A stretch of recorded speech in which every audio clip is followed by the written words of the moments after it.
할렐루야. 사랑하는 이그스피드 가족 여러분, 오늘도 믿으신 주님의 은혜와 평강이 함께 하기를 빕니다. 2월의 마지막 날 29일 목요일 아침입니다. 오늘 우리가 함께 나눌 말씀은 마가복음 7장 24절에서 37절까지의 말씀입니다. 예수께서 일어나서 거기를 떠나 두로 지방으로 가서 한 집에 들어가 아무도 모르게 하시려 하나 숨길 수 없더라. 이에 더러운 귀신 들린 어린 딸을 둔 한 여자가 예수의 소문을 듣고 곧 와서 그 발 아래에 엎드리니, 그 여자는 헬라인이요 수로보니게의 족속이라. 자기 딸에게서 귀신 쫓아내 주시기를 간구하거늘 예수께서 이르시되 자녀로 먼저 배불리 먹게 할지니 자녀의 떡을 취하여 개들에게 던짐이 마땅치 아니하니라. 여자가 대답하여 이르되 주여 올소이다마는 상 아래 개들도 아이들이 먹던 부스러기를 먹나이다. 예수께서 이르시되 이 말을 하였으니 돌아가라, 귀신이 내 딸에게서 나갔느니라 하시매, 여자가 집에 돌아가 본즉 아이가 침상에 누웠고 귀신이 나갔더라. 예수께서 다시 두로 지방에서 나와 시돈을 지나고 데가볼리 지방을 통과하여 갈릴리 호수에 이르시매, 사람들이 귀 먹고 말 더듬는 자를 데리고 예수께 나와와 안수하여 주시기를 간구하거늘 예수께서 그 사람을 따로 데리고 무리를 떠나사 손가락을 그의 양귀에 넣고 침을 뱉어 그의 혀에 손을 대시며 하늘을 우러러 탄식하시며 그에게 이르시되 에바다 하시니 이는 열리라는 뜻이라. 그의 귀가 열리고 혀가 맺힌 것이 곧 풀려 말이 분명하여졌더라. 예수께서 그들에게 경고하사 아무에게도 이르지 말라 하시되 경고하실수록 그들이 더욱 널리 전파하니, 사람들이 심히 놀라 이르되 그가 모든 것을 잘하였도다. 못 듣는 사람도 듣게 하고 말 못하는 사람도 말하게 한다 하니라. 아멘. 오늘 마가복음 7장 후반부에 등장하는 두 가지 이야기는 여러 면에서 난해한 본문이라고 볼 수 있습니다.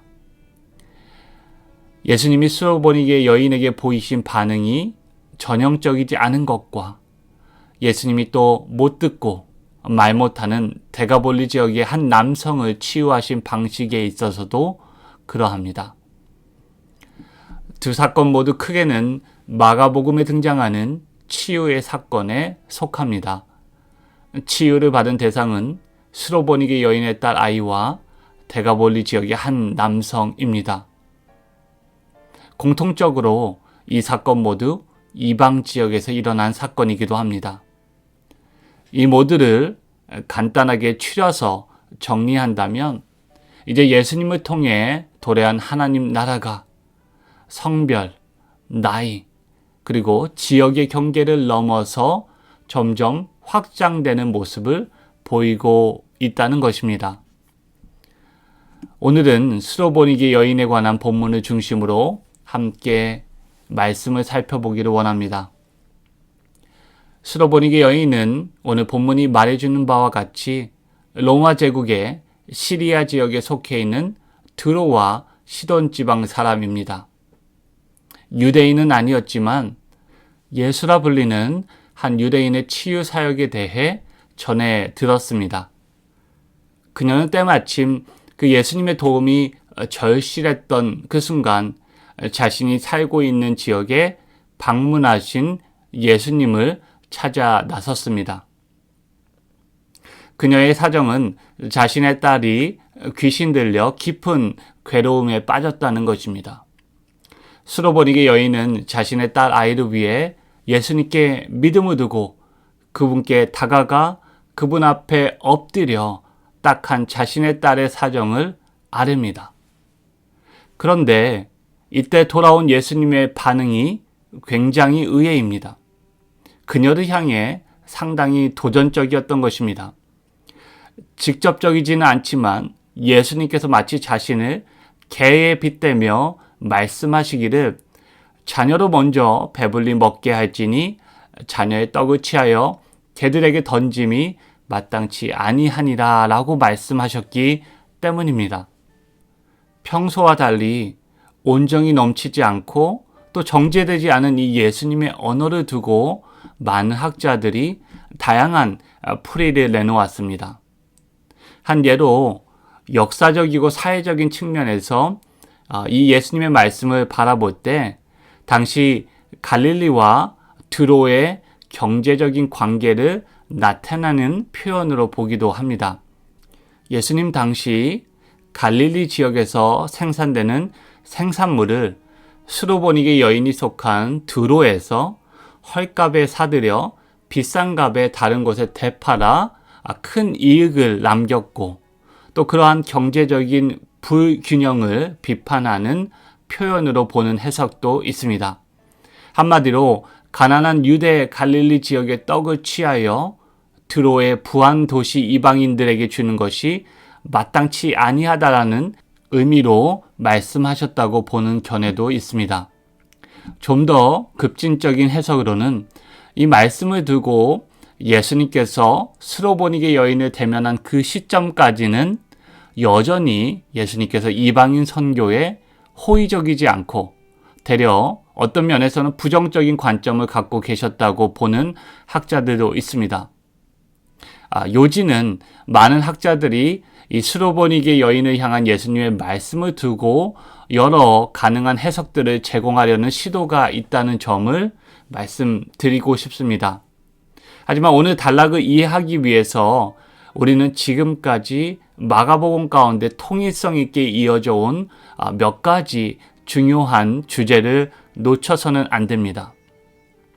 첫째는 방금 전에 소개한 급진적인 해석과는 달리 마가복음이 7장에 이르기 이전부터 예수님은 이미 이방인들을 포용하는 모습을 보여주었다는 것입니다.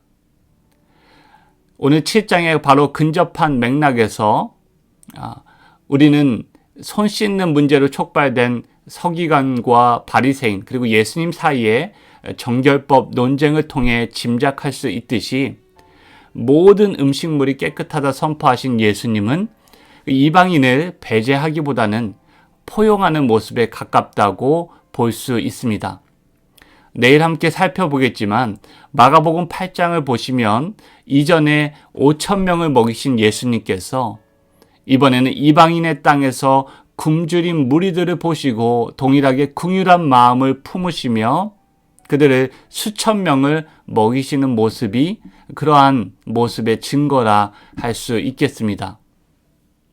두 번째 주제는 치유 사건에서 드러난 이야기 전개의 패턴에 주목해야 합니다. 중풍병자를 걷게 하시고 혈류증 앓은 여인을 고치실 때에도 또 야이로의 딸을 치유하실 때에도 구체적인 상황과 모습은 다르지만 치유를 위해 예수님께 찾아온 인물들에게는 반드시 믿음의 시험이 있었음을 알 수 있습니다. 오늘 단락에 등장하는 스로보니게 여인에게도 동일하게 믿음의 시험, 어떤 면에서는 일종의 장애물이 그녀 앞에 주어진 것입니다.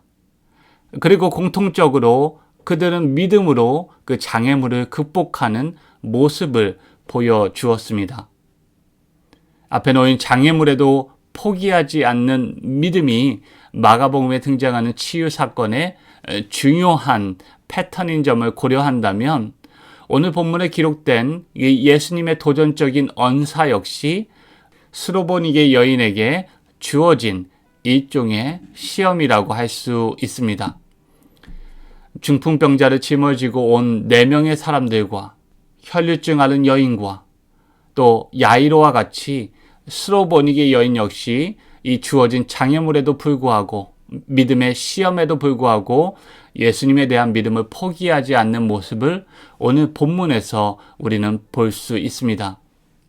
모든 시험이 믿음을 굳건하게 하는 것은 아니지만 성도에게 시험은 반드시 따릅니다.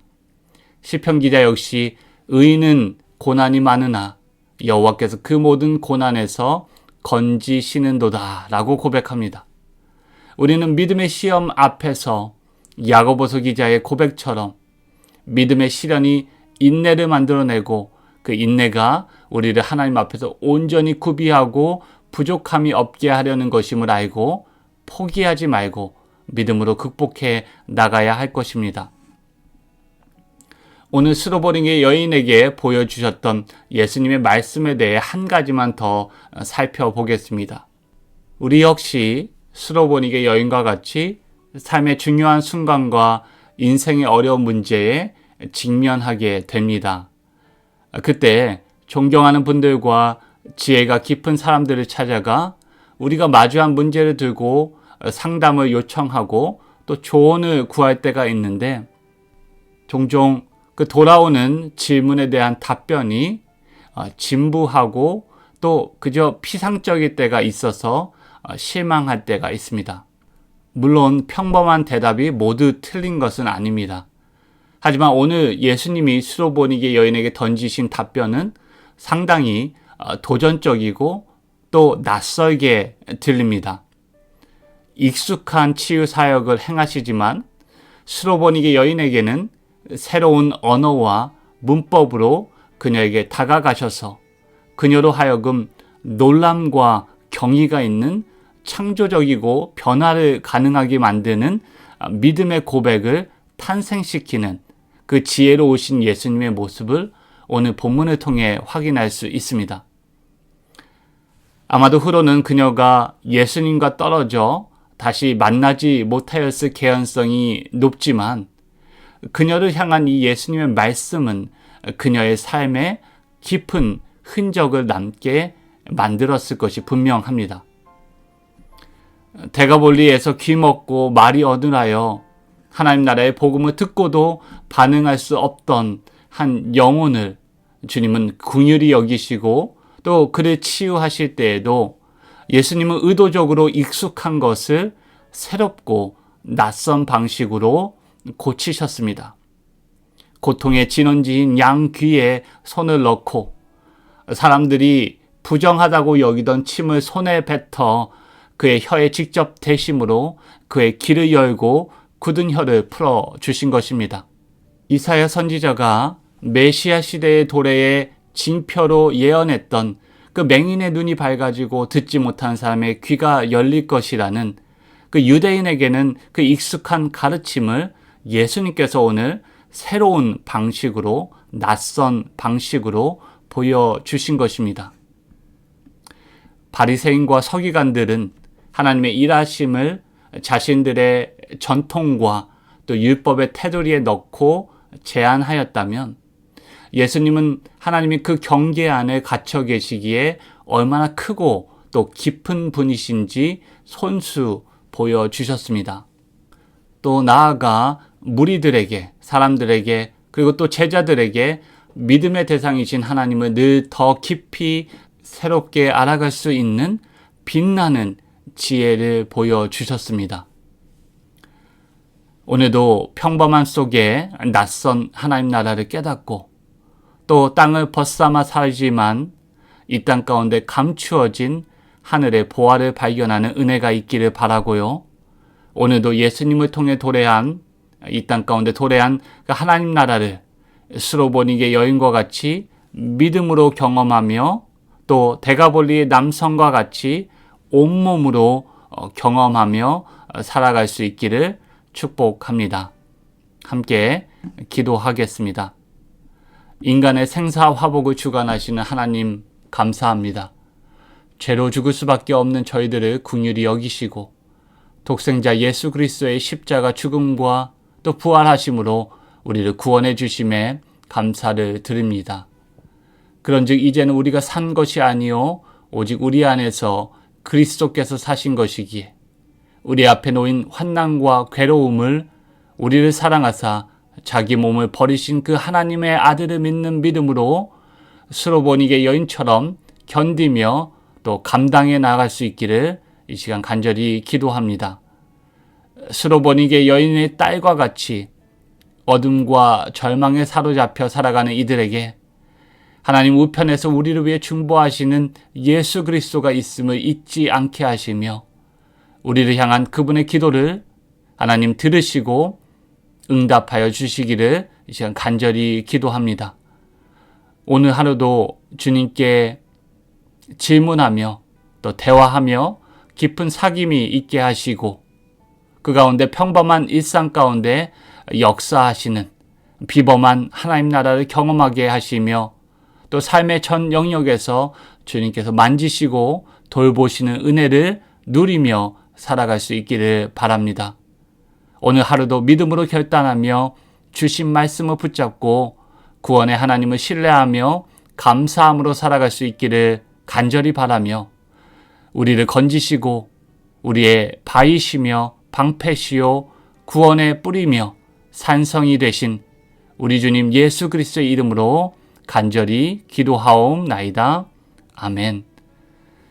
함께 나눈 말씀을 기억하시고 계속해서 기도하시면 좋겠습니다. 오늘도 믿음으로 주님 곁에 동행하며 주님의 능하신 손을 붙들고 살아가는 복된 하루 되기를 빕니다.